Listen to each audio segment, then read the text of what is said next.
There we go. Warm Caribbean, well, a continuation of the warm Caribbean welcome. Greetings from the Caribbean, but I come from the southern part, the English part of the Caribbean, and I want to, on behalf of my colleagues who represent several of the other Caribbean countries, Jamaica in the north, Grenada, Trinidad and Tobago, where I come from, Guyana, and of course I have one colleague who would claim that she represents all of the Eastern Caribbean states. So we would like to thank the organizers for having us all here, and in a sense, my presentation takes up fortuitously from Lourdes' presentation, in that I now look at some of the socioeconomic dimensions that underpin vulnerability, and I feel that if we are to talk about the impacts of disasters on women, we need to probably be retrospective and identify some of what I call the socioeconomic antecedents. So I will look at the Caribbean context in terms of highlighting, as I said, in some ways it complements the presentation that Lourdes just gave, but I look at some of the socioeconomic dimensions. So I will begin with a Caribbean context, what has been our disaster profile, look at some of the historical evidence of the gendered impacts of disasters, some of what I call the socioeconomic antecedents. Some of those factors that I think need to be revisited as we seek to address the impacts of disasters on women. Why are women in the Caribbean more affected by disasters than men? And what can we do in terms of addressing those socioeconomic antecedents to prevent natural hazard events from becoming disasters? And I'm deliberate in terms of using natural hazard because there's an author, Ben Wisner, who very craftily said back in 1976 that there is nothing natural about a disaster. It's really a natural hazard event that meets some kind of vulnerability.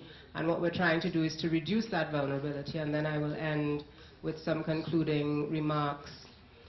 So the first thing I want to do is just to provide a context, what has been happening to us in the English-speaking Caribbean, some of which is also affecting the Dominican Republic, but I wanted to focus on the English-speaking Caribbean. This is a snapshot, and the bright red bars show the heavy significance of storms, meteorological events, tropical storms, hurricanes that have impacted on a number of Caribbean countries, Antigua and Barbuda, the Bahamas, Jamaica, St. Kitts Nevis, Trinidad and Tobago, where I come from, Guyana, not too impacted by storms, but impacted more by flooding, and then also some landslides taking place in one or two of the other countries. So this has really been the profile, and over the period 1990 to 2011, we've had more or less 70 storms affecting the English-speaking Caribbean. We've had about 18 floods, 1 or 2 landslides, and a few cases of drought impacting on the region. And these natural hazard events have in some cases become severe disasters, and 1 or 2 of them I will focus on today, including the case of Grenada with Hurricane Ivan in 2004. I've not included Haiti here because Haiti stands out as one of those multiple hazard countries. I think everyone has still very clearly in our minds the impact of the earthquake in 2010. I will talk a little bit about Haiti towards the end, but it's not been included on this disaster profile. I will pay a little bit of attention to Haiti coming down towards the end of the presentation. Back in 2009 and 2010, I was involved in a study looking at the socioeconomic impact, trying to put some numbers. One of the earlier presentations talked about putting numbers to our disasters so that the message can be more easily and poignantly be relayed to policymakers. Because if we're trying to get people to understand the ways in which disasters impact on women as opposed to men, or the ways in which they impact ultimately on our development trajectory, it is useful to put these anecdotal cases, and they're not really anecdotal, to put some numbers to them so that we can make some hard, deliver the message in a more forceful way. And what is particularly interesting about these numbers is that if we were to go back to the previous slide, some of these countries, what exacerbates their vulnerabilities, not so much their vulnerability to the natural hazard events, But for several of these countries, they have economic vulnerabilities, things like their high debt to GDP ratios, social problems, things like their high poverty levels, which when these natural hazard events take place, the disaster is exacerbated. It almost ends up being a disaster because you have high poverty levels of over 20%, high debt to GDP ratios that are in excess of 100%, etc. So all of these things combine to make these natural hazard events disasters for many of the Caribbean countries. And yes, I will begin by citing some work by John as well, because what I want to do is to look at some of the impacts of disasters on women, 3 or 4 case studies, beginning with the Jamaica case study, and drawing on the work of my colleague Leith Dunn, who Lou's also made mention of. And what Leith and they did in their 2009 study was to identify that there are some inherent vulnerabilities that actually make the passage of these natural hazard events disastrous for women. And they highlight that, for example, women make up a relatively high percentage of the poor, and we know that the poor are the people who tend to suffer the most in times of a disaster because they don't have the resilience. 46% of the households in Jamaica headed by women, and a large amount of these women are in the poorest quintile of the population. They're among the poorest of the poor. Female-headed households in the poorest quintile account for 54%. So you're talking about in a sense, a kind of double whammy. Not only are you poor, but you're among the poorest of the poor, which makes you extremely vulnerable to the passage of some sort of natural hazard event. You have a large number of children in these female-headed households, and more than 78% of the female-headed households, the women are in fact single, so there's very little support in terms of a partner, as it were, to provide some kind of support. Dunn and Senior also identified some of the differing roles that arose out of different natural hazard events in Jamaica, roles for males as opposed to females. Hurricane Gilbert, which remains a flagship event in Jamaica's history. I think after Hurricane Gilbert, Jamaica's disaster risk management, resilience just became the success story of the Caribbean. Hurricane Ivan in 2004 also significantly impacting on Jamaica. Hurricane Dean, these are just some of the events that have been significant in terms of Jamaica's natural disaster landscape. But in terms of some of the socioeconomic antecedents to which I referred, these are some of the things that I think we need to pay attention to. When you look at the data suggests that unemployment, youth unemployment in Jamaica, males as opposed to females, significantly higher youth unemployment in terms of youth female unemployment for the years 1990 all the way through to the year 2009. The data weren't available for 2010 and 2011, but I suspect the trajectory is likely to continue into the future. While there has been some decline in terms of the extent of youth unemployment as it relates to females in particular, there is still some concern because you're looking at a relatively significant difference in the youth unemployment figures, males as opposed to females. If you translate some of that information into labor force participation, you see that the labor force participation rate for females in Jamaica as opposed to males is also significantly lower, which again speaks to the coping capacity of women in terms of reducing their vulnerabilities in times of disasters, and also the unemployment rates for women as opposed to men. The unemployment rates for women tend to be higher than for men in Jamaica for the years for which data were available, 1990, 2005, and 2009. Looking at another case study, Grenada in the year 2004, Hurricane Ivan, a significant event for Grenada and for many of the Caribbean countries. Jamaica was impacted by the Cayman Islands, several other of the Caribbean countries. Jamaica also has a similar profile in terms of female-headed households, 48% of all households, also among the poorest. Livelihoods of men and women destroyed due to Hurricane Ivan, and a number of reasons identified for that.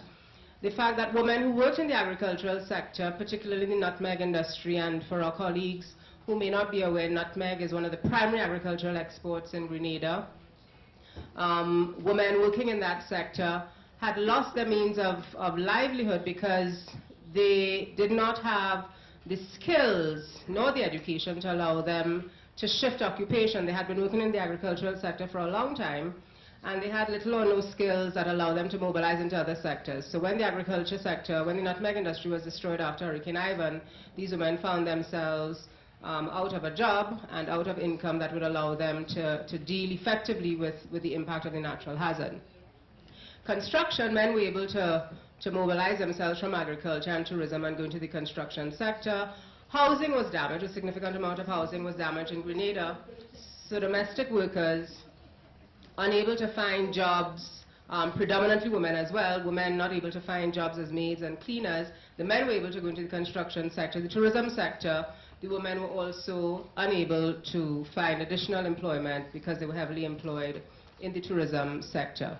St. Lucia, another Caribbean country impacted by natural hazards. 40% of households headed by females, of which 39% of these consist of persons, 6 or more persons in those households. 25% of the households headed by females were in the poorest quintile.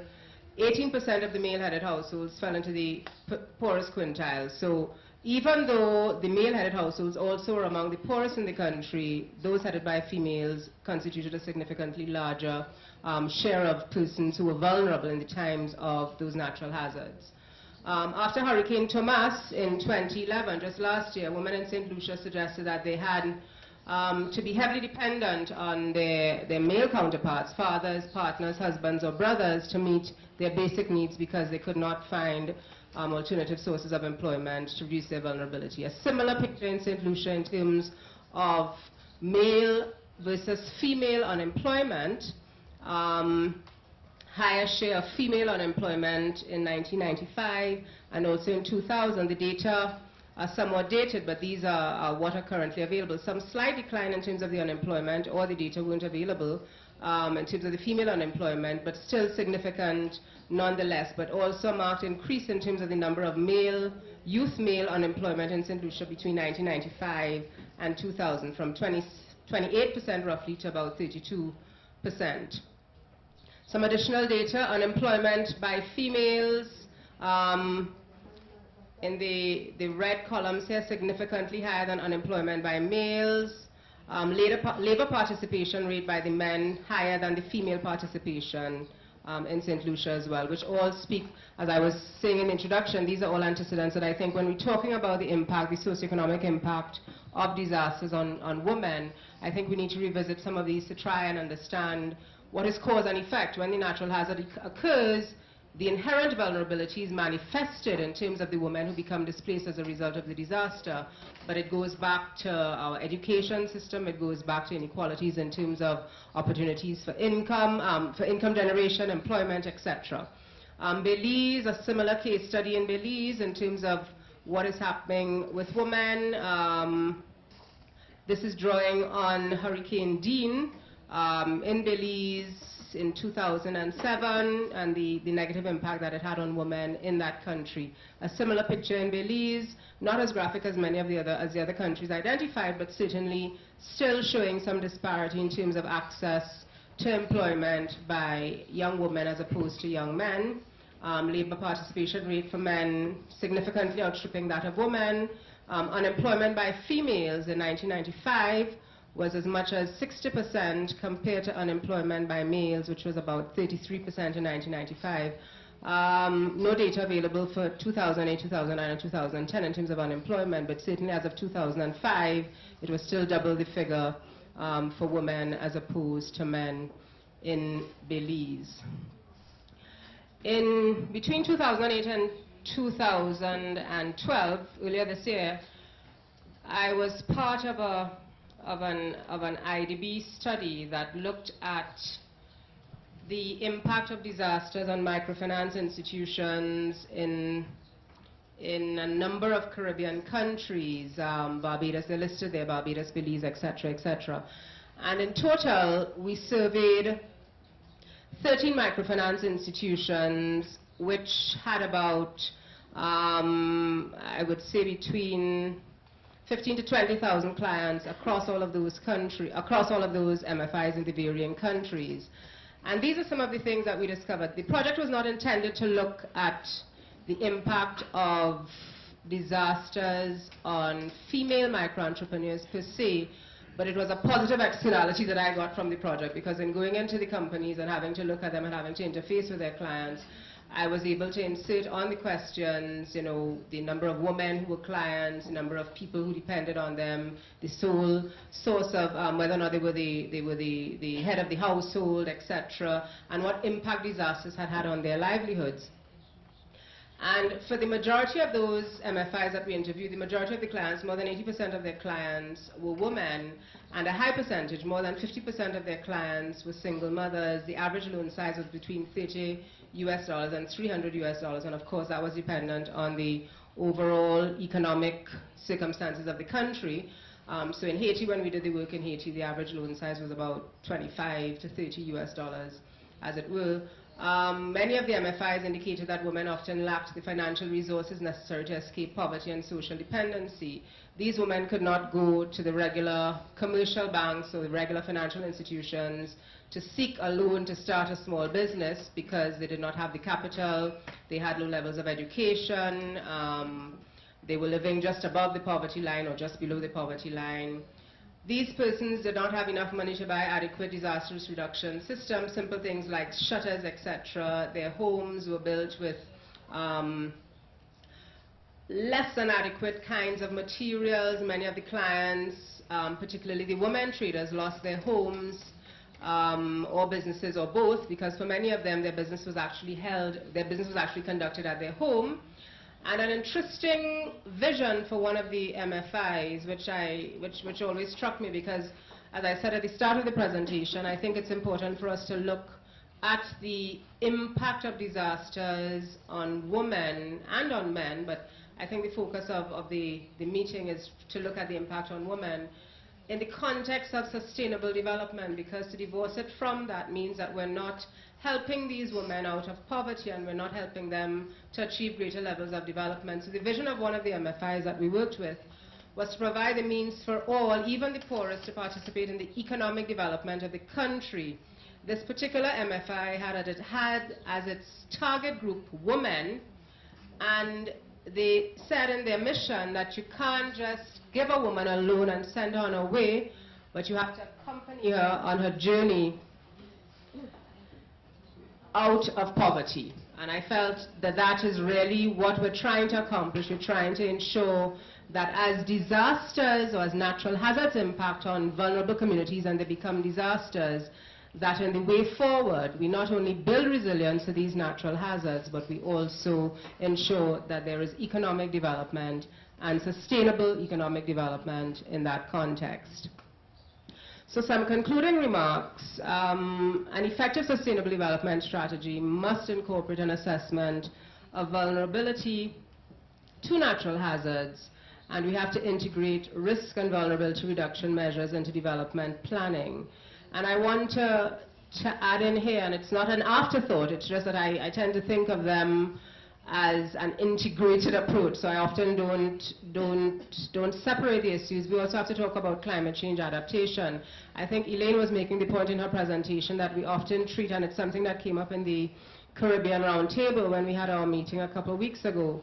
We tend to see climate change, or some people tend to see climate change adaptation as a separate issue. So we will talk about climate change adaptation and then we'll talk about disaster risk management. When in truth and in fact, a lot of synergies can be realized if we seek to talk to each other, the climate change researchers, the persons who are involved in climate change adaptation, if they seek to talk with the disaster risk managers among us, so that in moving forward and in developing policy, we send one strong, coherent message to our policy makers. The other concluding remark that I want to end with is that to my mind, successful gender disaster risk management should focus on the underlying socioeconomic vulnerabilities that exacerbate these natural hazards and turn them into disasters. Things like our levels of educational attainment, the levels of access of females versus males. We have a situation at the university where I come from in Trinidad where we are now boasting, and I'm saying that in inverted commas, that we have, I think, a 4 or 5 to 1 ratio of young women as opposed to young men entering our universities, which for some people is an accomplishment, but then there's a flip side of it. We also have a high level of male deviance in terms of youth unemployment and youth crime. So I think we need to be a little careful. So we need to look at access to education, access to income, property, land, and livelihoods. Too often we find our women being marginalized in this regard, where they don't have access to property and land, land tenure, etc. But also looking at the poverty profiles of our women versus our men, so that we can make targeted and strategic interventions that are consistent with sustainable development, planning, and progress. And in closing, I just wanted to put up 1 or 2 photos coming out of Haiti that actually showed what happened to some women, well, how they were actually coping in the aftermath of the earthquake. And I also want to say in that context that we need to distinguish between what we call slow onset disasters and the rapid onset disasters that can impact on various countries. So these are some young women. This is her home. Most of it was destroyed after the earthquake, and when we visited, she was actually, this is back in 2011, January of 2011, when we visited, she was having her home rebuilt. The home is built of mud, as it were, which is not extremely resilient to natural hazards, let alone an earthquake of the order of magnitude that affected Haiti. This is her home being built. This is her little child. This is another young woman who now lives in one room, recovering from the earthquake, not yet having her home rebuilt. These are all members of the financial institution that we visited, and one of the things that the financial institution had put in place was thinking of putting in place when the earthquake struck was an insurance scheme for their members. So by 2011, when we visited, they had some sort of microinsurance in place for their members. So when heavy rainfall struck Haiti and affected some of their members in February or March of 2011, they were able to roll out some financial support for them. Again, this is another member of the MFI, involved in craft making. That is her livelihood. Strangely enough, her home was not destroyed in the earthquake. So some level of resilience. This is the picture of Haiti in January 2011, a year after the earthquake, where, like the phoenix rising from the proverbial ashes, life goes on. So women continuing having to go about their business on a regular basis. Young women, young children still having to go to school. The rubble's still there as part of their day-to-day existence. So if ever we needed to reinforce the message that we need to take disaster risk management on board and look at the impact of disasters on women in a very serious way, I think Haiti is a reminder for us, as well as some of the other countries, and some of the information that I've tried to present in the short space of time, and how disasters have had different socioeconomic impacts on women on the Caribbean region. Thank you very much. Thank you.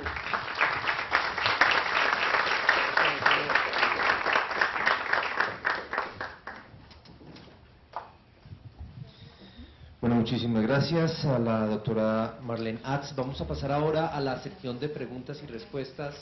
Quienes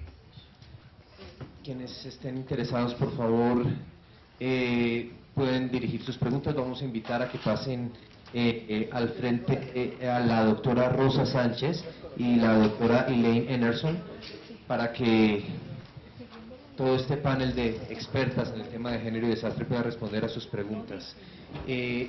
Yo voy a escuchar sus preguntas y repetirlas para que nuestros traductores puedan escucharlas y traducirlas apropiadamente.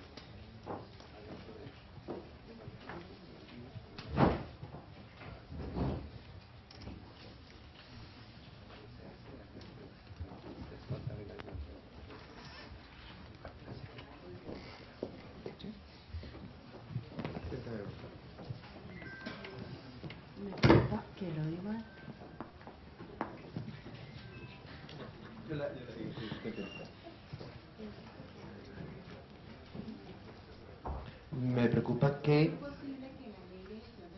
es muy posible que en la ley de gestión del riesgo aquí en Colombia no incluya el enfoque de género. En esa medida, mi preocupación es que, de acuerdo con la intervención de la doctora Lourdes, dentro del marco legal institucional a nivel colombiano, la ley de gestión del riesgo de desastres no incluye el enfoque de género. En esa medida, insisto, mi preocupación es que los derechos de las mujeres y todo su ejercicio efectivo de sus derechos de alguna manera sigan siendo postergados, porque la gran problemática va a ser atender los desastres y no atender el ejercicio de sus derechos. Entonces, esto lo ligo también con los objetivos de desarrollo del milenio, que lo que sí vemos es que el tercer objetivo, que es el empoderamiento de las mujeres y la igualdad entre los géneros, está muy rezagado. La violencia contra las mujeres sigue siendo un problema de salud pública. Entonces, casi como que lo veo que ahora, aparte de que tenemos que responsabilizarnos por nuestros hogares, por nuestras parejas, nuestros niños y las familias, entonces ahora nos toca atender todo el tema de los desastres. Gracias. ¿A quién dirige su pregunta?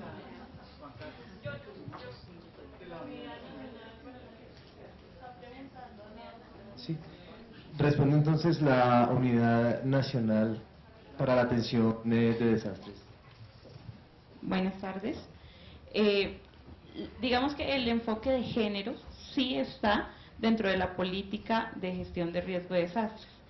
En los principios está el principio de igualdad, donde dice que todas las personas naturales tendrán en la misma ayuda y el mismo trato al momento de atenderse con ayuda humanitaria en situaciones de desastre y peligro. Se desarrolla esta ley. Y el principio participativo, donde dice que es deber de las autoridades y entidades del sistema de gestión de riesgo de desastres reconocer, facilitar y promover la organización y participación de las comunidades étnicas, asociaciones cívicas, comunitarias, vecinales, benéficas, de voluntariado y de utilidad común. Es deber de todas las personas hacer parte de este proceso de gestión de riesgo en su comunidad. Y nosotros vemos el enfoque de género como la igualdad de hombres y mujeres.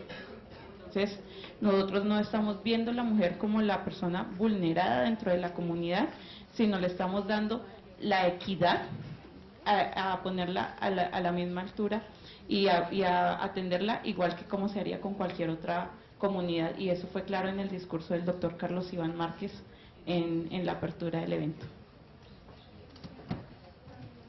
Muchas gracias. No sé si alguna de nuestras panelistas quisiera agregar algo.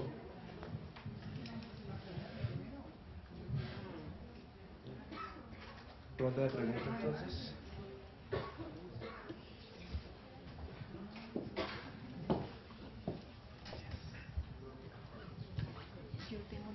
Buenas tardes. Una pregunta para la doctora Emerson. Usted mencionó que dentro de las prioridades del marco de acción de género se mencionan en una de ellas los sistemas de alerta temprana.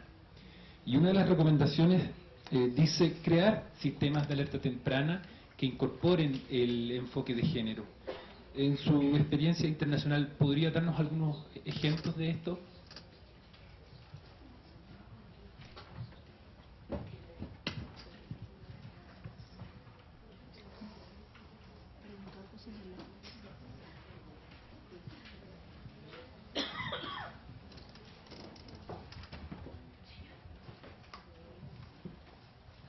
A ver, también de las exposiciones que hemos estado escuchando, tal vez, no sé si todas o alguna de ellas, y especialmente de la experiencia en Centroamérica, de revisar la incorporación de género en la gestión de desastres, tal vez si nos pudieran señalar algunas buenas prácticas que nos den las pistas por dónde se está avanzando, y si no, cuáles serían algunos indicadores que nos pudieran ir señalando esos avances.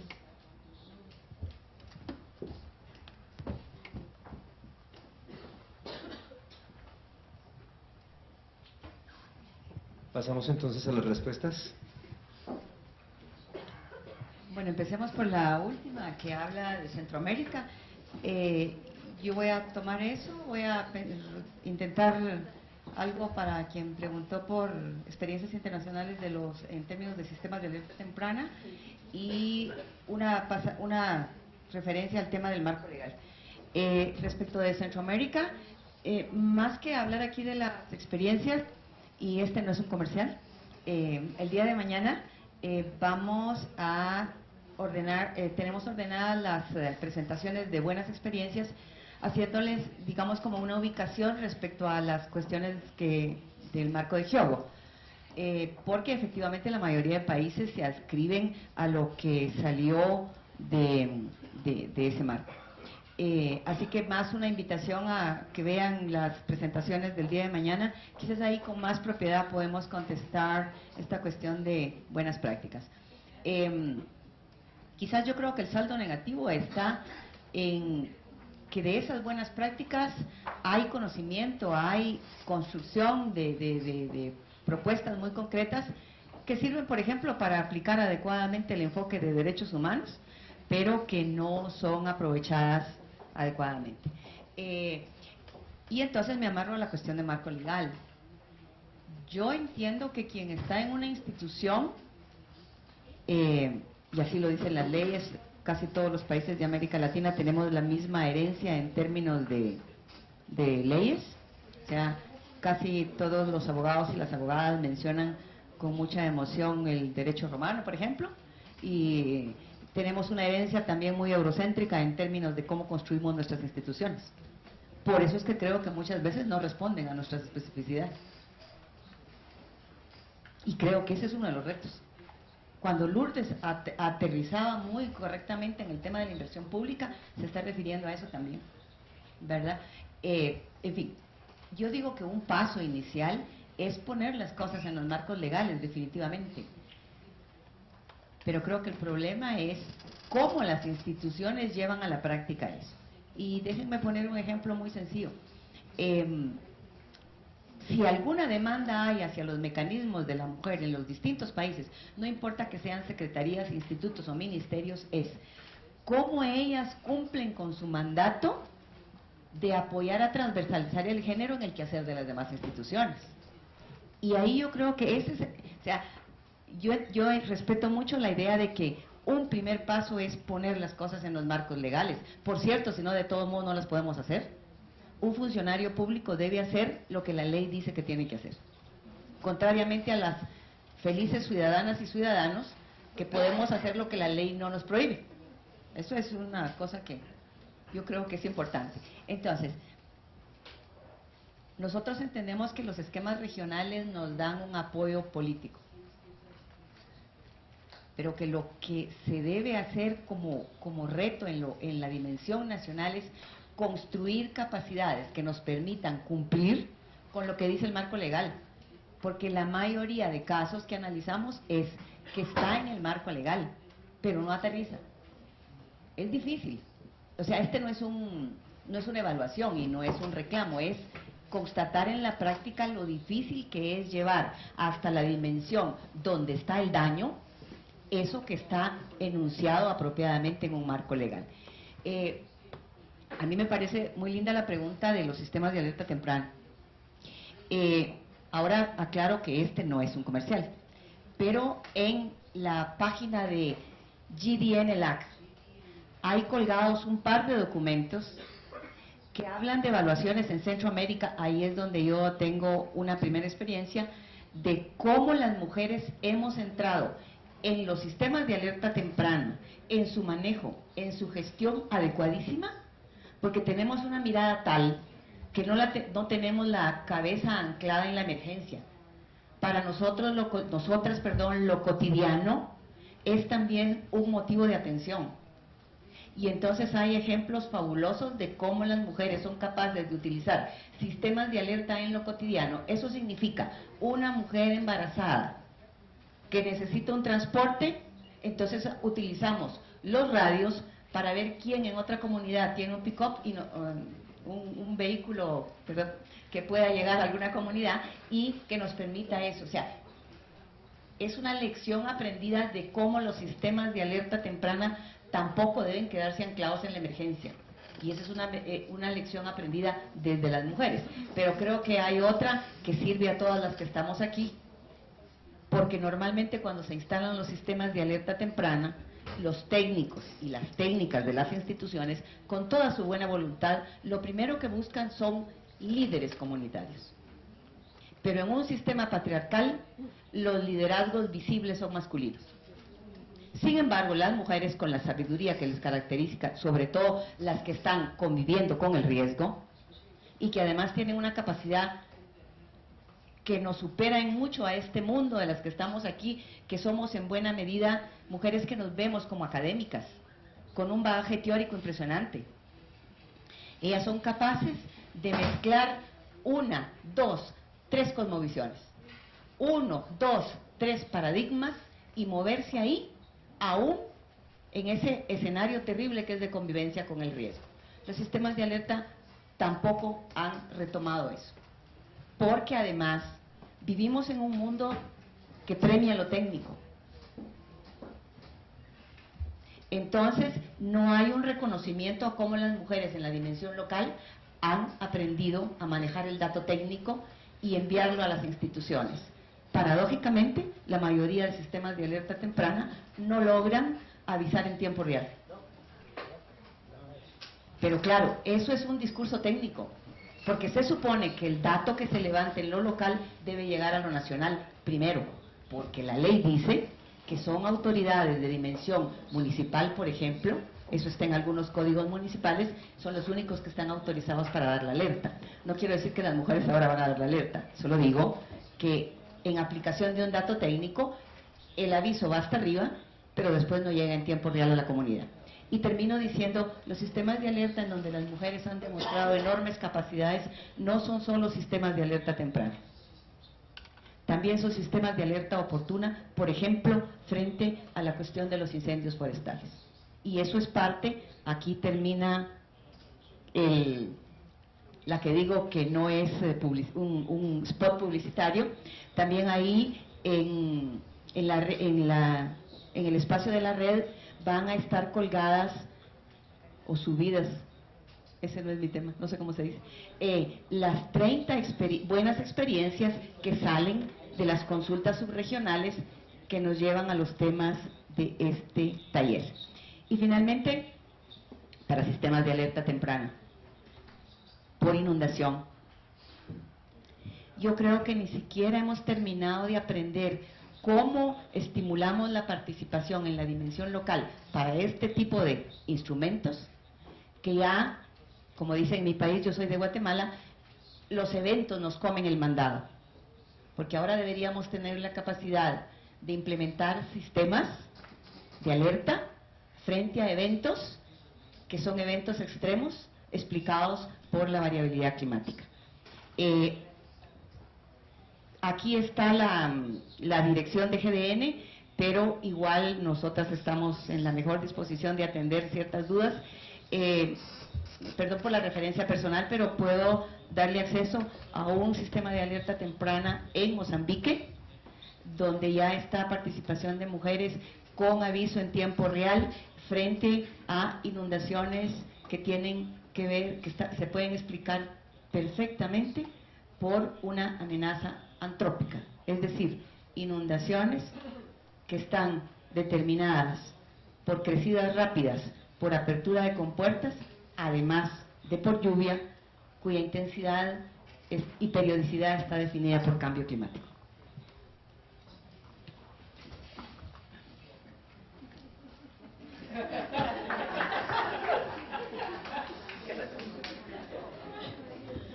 ¿Qué puedo decir? What can I add? Thank you. I have just a little something to say. I think you have to take these off because I am English and Spanish. So, yes, the importance of women's networks, of women's organizations, of beginning with the dailiness of our activity, very, very important. I think we should also understand that the institutions of risk communication the people in our professional communities who do this for a living, will be trying to communicate with the public at large. So I want to address them, not we need both, but I want to talk about the people with big budgets. Their mission is, their profession is to do disaster risk communication. I see mainly how they do it incorrectly. Easy to find bad examples, but one that struck me as a positive one, however it reinforces gender stereotypes, was in Miami, and when I was there, too late to benefit from it, but hurricane preparedness information on shopping bags. I think you would have seen this here perhaps, right? So you go to the grocery store and every bag that you bring home tells you exactly what you need. So somebody was trying to reach women in this way, right?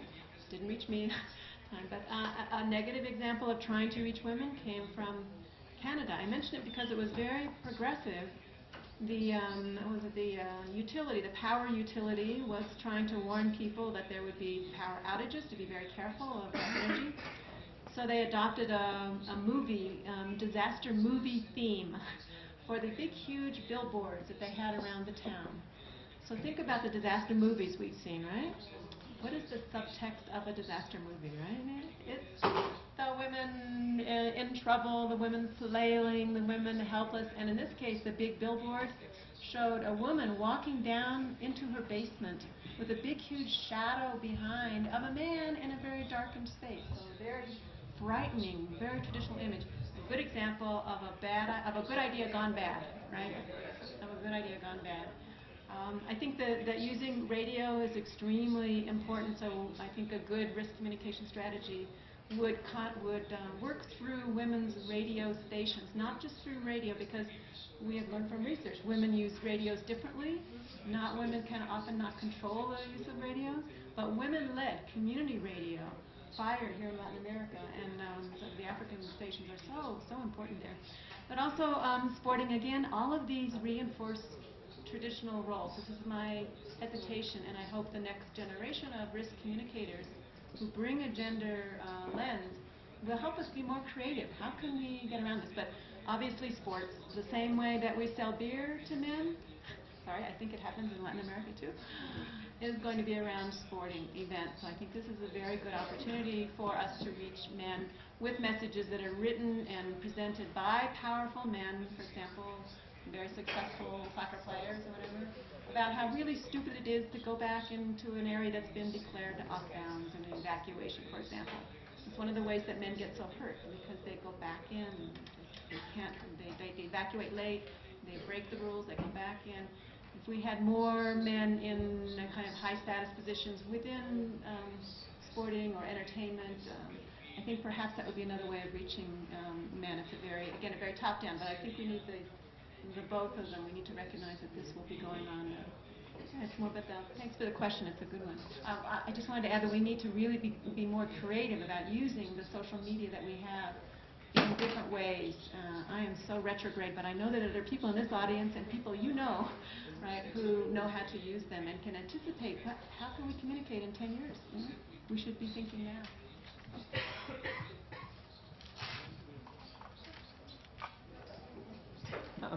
Just one quick comment in terms of, I think, the first intervention about mainstreaming gender and disaster policy. From Trinidad and Tobago, where I come from, there's a very strange thing that had happened over the past few years, and even stranger thing that happened this week while I was traveling on my way to Colombia. Our gender policy, even though it's new and actually still in the process of having consultations, our gender policy doesn't speak to the issue of disaster risk management, and neither does our disaster risk management policy speak to the issue of gender. But on Monday, while I started to travel to Colombia, I got an urgent email from the gender department saying that they're having a stakeholder consultation today in Trinidad, and they would really like me to be there because they want me to identify any gaps in the gender policy that needs to be addressed. So even though, you know, in the Caribbean, and it's one of the things that Luz was talking about in terms of the institutional framework, I mean, we're still making some small steps, but clearly we seem to be making some steps in the right direction, because I suspect the urgency of the call was that they heard that there needed to be something about a disaster, something, so they wanted to ensure that it was included in the gender policy. So some strides being made there at the institutional and legislative level. Bueno, yo creo que la respuesta que dio Rosa me ayuda a responder a la inquietud entiendo que sí hay casos y que sabemos claramente que está la idea generalizada o está enunciado en sentido general que en los marcos que la ayuda va para todos, que debe ser participativa, pero precisamente lo que estamos tratando de lograr aquí es que queremos que sea específica para género. Eso es lo que queremos lograr en este tipo de actividad o con este tipo de actividad.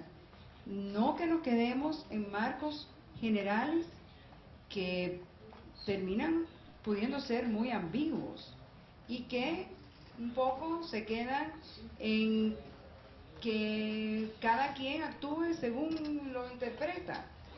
Lamentablemente, como sabemos, hay una situación ya establecida de roles de género, vivimos en un patriarcado y lamentablemente eso implica que habrá discriminación en contra de las mujeres, en muchos casos, en tal vez la mayoría de los casos. Entonces no es suficiente que nos quedemos solamente con mandatos generales, necesitamos que eso aterrice específicamente al tema de género, pero no solamente que se mencione género como un eje o como un principio, tiene que aterrizarse más, tiene que especificarse muchísimo más, tenemos que tener un trabajo de incorporación de la perspectiva detallado a todos los niveles que recoja precisamente las especificidades, que son las que muchas veces no están. Lo vemos a veces a nivel local encontramos y vemos dónde están esas especificidades, vemos algunas buenas prácticas a nivel local que deberían ser las que informen al nivel macro institucional. Esa comunicación no está, y eso es una de las cosas que la institucionalidad, si logra incorporar una perspectiva de género, haría, porque eso es lo que implicaría realmente incorporar la perspectiva, que la institucionalidad, entre otras cosas, pueda dialogar claramente con lo local, porque lo va a reconocer, lo va a ver. Ahora mismo, en muchos casos no lo ve, porque no está ni siquiera en su mandato, no está ni siquiera en su ¿cómo se llama? En su organigrama, no está. Entonces, lo importante es precisamente eso, que lo desarrollemos aún más, no nos podemos quedar a un nivel tan ambiguo. Y sí, estoy de acuerdo que hay avances en la región, que son pasos importantes, y eso es muy alentador porque nos damos cuenta que vamos por esta dirección. Yo creo que Elaine mencionó algo así, ¿no? De que ya hay una curvita que doblamos, donde ya no vamos a volver atrás en algunas cosas. O sea, yo creo que vamos hacia adelante, pero falta. O sea, nos falta, y ese es el proceso que tenemos que llevar a cabo. Que sí, que ahora nos toca a las mujeres también hacer eso. Pues sí, pues ahora nos toca también hacer eso también. Sí. Muchísimas gracias. Qué pena que nos estamos quedando sin tiempo, pero mañana vamos a tener una nueva sesión de preguntas. Agradecemos muchísimo a las doctoras Sánchez, Anderson, Mereles y Attz. Muchísimas gracias a todos. Mañana se van a compartir todas las experiencias exitosas en inclusión de perspectiva de género en la gestión de riesgo de desastres. Mañana a las 8:30 no es en este salón, es en el Salón Santa Fe, que queda en el primer piso del Hotel Bogotá Plaza, aquí al lado. Los esperamos, por favor, con la máxima puntualidad posible para que tengamos una sesión tan productiva como la de hoy. Muchísimas gracias.